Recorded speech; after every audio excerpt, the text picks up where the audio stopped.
Mengapa saya harus turun gunung menghadapi pemilihan umum 2024 mendatang? Saya mendengar, mengetahui bahwa ada tanda-tanda pemilu 2024 bisa tidak jujur dan tidak adil. Konon akan diatur dalam pemilihan presiden nanti yang hanya diinginkan oleh mereka dua pasangan capres dan cawapres saja yang dikehendaki oleh mereka. Dan terkait dengan rapat pimpinan nasional suatu partai hendaknya dipakai untuk menyampaikan politik kebenaran, bukan politik fitnah, bukan politik dengan suara-suara menuduh adanya kebatilan, adanya kejahatan. Dan inilah yang kami tidak terima karena hal tersebut dituduhkan secara langsung pada pemerintahan Bapak Jokowi. Ketika Bapak SBY memang mendengar dan kemudian tadi dikatakan mendengar dan kemudian mengetahui, ya itu harus disampaikan melalui proses hukum sehingga segala sesuatunya berakar dalam koridor hukum yang ada. Assalamualaikum warahmatullahi wabarakatuh. Kembali kita berjumpa dalam kesempatan ini. Saya mendoakan kepada Allah Subhanahu wa taala, Tuhan Yang Maha Esa, semoga seluruh penonton channel YouTube Mustaminarda Official agar selalu dilindungi Allah Subhanahu wa taala, Tuhan Yang Maha Esa, dan semoga kita semuanya diberinya petunjuk ke jalan yang benar. Sahabat BN, Presiden Republik Indonesia ke-6 Susilo Bambang Yudhoyono yang sekarang adalah Ketua Majelis Tinggi Partai Demokrat versus Sekjen PDIP Hasto Kristianto menarik kalau kita perhatikan ini. Tampak membuat rakyat terbelalak matanya melihat perjalanan pemilihan presiden khususnya dari periode-periode belakang ini. Dengan terjadinya saling seperti gayung bersambut antara SBY yang pada suatu kesempatan mengemukakan bahwa dia turun gunung karena dia mengetahui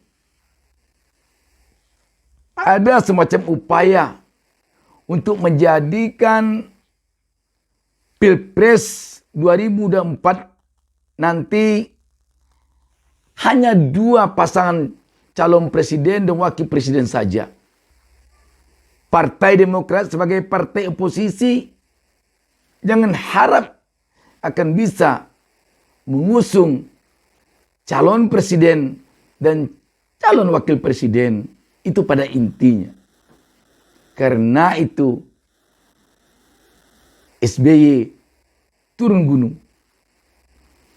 Gayung bersambut yang pada intinya dikatakan oleh Sekjen PDIP Hasto Kristianto, PDIP akan naik gunung.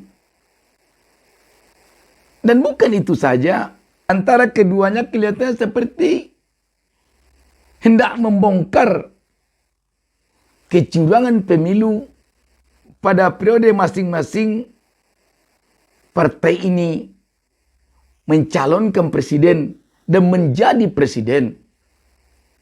Partai Demokrat 2 kali periode mencalonkan presiden SBY dan terpilih menjadi presiden dan memimpin Republik Indonesia selama 2 kali periode 10 tahun.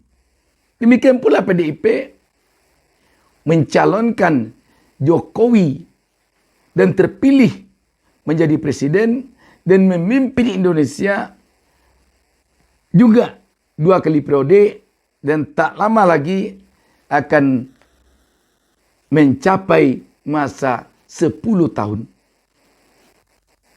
Tentu dua-duanya ini punya rahasia masing-masing. Dan dua-duanya ini kelihatannya sekarang seakan-akan ingin saling membongkar rahasia itu. Di antaranya rahasia kecurangan. Dan bagi rakyat tentu akan sangat menarik sekali apabila PDIP dan Demokrat saling bongkar kecurangan lawannya masing-masing di dalam Pilpres khususnya.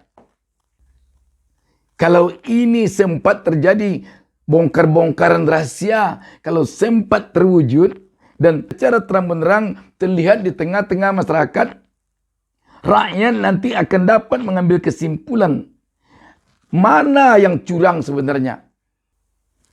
Apakah kecurangan berada pada saat calon presiden dari PDIP? Apakah kecurangannya terjadi semasa calon presiden yang muncul dari Partai Demokrat, yakni Pak SBY? Ataukah kecurangan itu terjadi di saat calon presiden dari PDIP, yakni Bapak Jokowi? Ataukah dua-duanya sama-sama curang? Kalau seandainya sama-sama curang, tentu rakyat nanti akan memilih mana yang paling sedikit curangnya. Itu lagi. Kalau tidak bisa rakyat memilih yang terbaik dari yang baik, rakyat tentu nanti akan memilih yang baik dari yang buruk. Maksud mana yang dipilih di sini adalah kalau pada tahun 2024 nanti Partai Demokrat mengajukan pasangan calon presiden dan wakil presiden dan Partai PDI Perjuangan juga mengajukan pasangan calon presiden dan calon wakil presiden. Maka alangkah baiknya sekarang ini baik PDIP maupun Demokrat sama-sama saling bongkar kecurangan masing-masing. Biar rakyat menilai. Dengan demikian, setidaknya untuk Pilpres 2024 mendatang, kita harapkan akan terpilih presiden dan wakil presiden yang baik dari yang buruk. Kalau tidak bisa memilih yang terbaik dari yang baik, bongkar aja. Biar rakyat lebih tahu. Biar rakyat semakin melihat apakah pasangan dari Partai Demokrat yang curang ketika maju calon presiden dari Partai Demokrat, ataukah pasangan dari Partai PDIP yang curang ketika calon presiden maju dari PDIP, ataukah keduanya sama-sama memiliki kecurangan? Kalau keduanya sama-sama memiliki kecurangan, seperti saya katakan tadi, tentu rakyat akan menilai mana yang lebih banyak curangnya. Mana yang lebih masif curangnya. Mana yang lebih kentara curangnya. Dan tentu rakyat sekarang ini menginginkan calon presiden itu lebih dari dua. Itulah sebabnya banyak elemen masyarakat yang mengajukan judicial review terhadap presidential threshold yang 20%.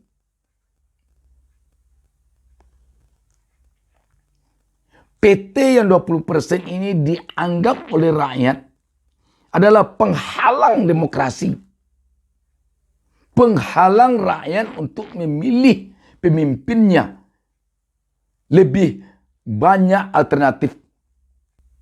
Makanya MK itu dihujani oleh pengajuan gugatan judicial review dari berbagai elemen masyarakat, termasuk juga dari partai yang menghendaki dibatalkan PT yang 20% itu. Biar rakyat bisa memilih lebih banyak. Biar rakyat lebih banyak alternatif memilih calon pemimpinnya. Sebab Indonesia bukan kekurangan kader bangsa. Indonesia bukan kekurangan pemimpin yang akan memimpin bangsa ini. Untuk apa dibatasi? Sekali lagi, kita tentu berharap perseteruan yang memanas antara Partai Demokrat dengan Partai Demokrasi Indonesia Perjuangan saling bongkar kecurangan masing-masing lawannya. Upayakan oleh Partai Demokrat membongkar kecurangan PDIP dan koalisinya ketika maju Pak Jokowi calon presiden. Apakah ketika Pak Jokowi berpasangan dengan JK atau ketika Pak Jokowi berpasangan dengan Ma'ruf Amin sekarang. Demikian pula sebaliknya. PDIP agar bisa membongkar kecurangan Partai Demokrat dan koalisinya ketika SBY maju sebagai calon presiden. Baik ketika SBY berpasangan dengan JK maupun ketika SBY berpasangan dengan Budiono. Jadi kita bersyukur negara Indonesia ini negara demokrasi. Sehingga bisa saling bongkar keburukan masing-masing. Dan rakyat merdeka melihatnya, menilainya. Tinggal lagi sekarang rakyat menginginkan kemerdekaannya lebih terbuka lagi di dalam memilih pemimpinnya yang tidak dibatasi oleh PT 20%. Kita tidak ingin negara kita seperti negara kerajaan. Dan kita juga bersyukur dengan adanya demokrasi, keinginan untuk menjadi presiden seumur hidup, untuk menjadi presiden seterusnya, untuk menjadi presiden 3 periode, atau perpanjangan masa jabatan presiden, bisa kita elakkan karena kita negara demokrasi. Di negara demokrasi, rakyat bisa mengeluarkan pendapat untuk kepentingan bangsa dan negaranya. Bersyukur kita menjadi negara demokrasi. Sangat-sangat bersyukur kita menjadi negara demokrasi.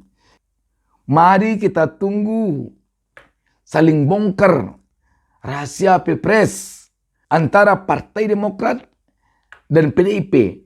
Atau antara Partai Demokrat dan koalisinya, dan antara PDIP dan koalisinya.